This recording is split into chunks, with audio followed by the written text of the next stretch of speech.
इन गुणों वाली आकृति की पहचान कीजिए। कुछ गुण यहाँ पर दिए गए हैं, ये 4 गुण दिए गए हैं। इन गुणों के आधार पर आपको बताना होगा कि कौन सी आकृति को बना रहे हैं। पहला इसका जो गुण है वो क्या है, इसकी 4 भुजाएं हो, मतलब इट हैज 4 साइड, 4 भुजाएं हो, ठीक है, 4 भुजाएं हो, कोई प्रॉब्लम नहीं है। चतुर्भुज हो गया, एक बंद आकृति हो, ठीक है। आगे देखते हैं, इसकी सम्मुख भुजाएं बराबर भी हो और कैसी हो, पैरेलल भी हो, मतलब समांतर भी हो। और आगे कह रहा है इसके सभी कोण कैसे हो, 90 डिग्री के हो। तो अगर हम इसको बनाएंगे तो ये कुछ इस तरह से बनेगा, इस तरह से ये बनेगा।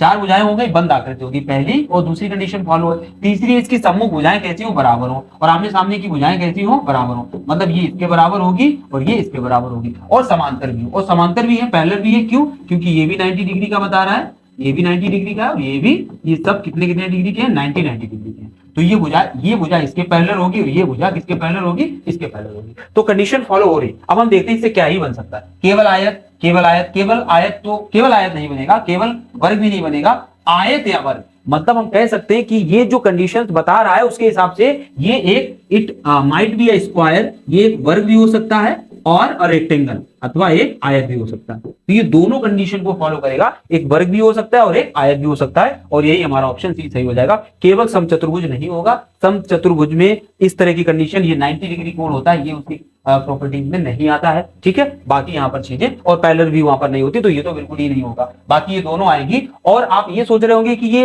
एक ही आकृति वर्ग और आयत कैसे हो सकती है, तो आपको एक सेकंड में हम आपको ये चीज भी यहाँ पर क्लियर करना चाहेंगे। सपोज करो आप इसको वर्ग जैसा लग रहा होगा, इसको आयत कर देते हैं, तब भी ये जितनी चीजें लिखी ये सब यहाँ पर फॉलो होंगी। आमने सामने की भुजाएं बराबर होंगी, ये इसके बराबर, ये इसके बराबर, ये कोण भी 90 डिग्री के होंगे, 90 डिग्री होंगे। 4 भुजाएं तब भी होंगी, आप ये भी लोगे तो भी 4 ही भुजाएं होंगी, और बंद आकृति होगी। यानी ये जो कंडीशन दे रहा है ये वर्ग के लिए भी फॉलो कर रही है और एक आयत के लिए भी फॉलो कर रही है। आयत और वर्ग की बात अगर अलग अलग हो जाएगी तो सिर्फ इतना होता है, इसके जो विकर्ण होते हैं आयत के, वो एक दूसरे को प्रतिच्छेद जब करते हैं, तो ये कतई जरूरी नहीं है, ये नहीं जरूरी है कि ये 90 डिग्री पे ही करें, लेकिन जब वर्ग के करते हैं तो वो 90 डिग्री पे ही प्रतिच्छेद करते हैं। ये आगे की बातें और क्वेश्चन आएंगे, वहां पर हम देखेंगे।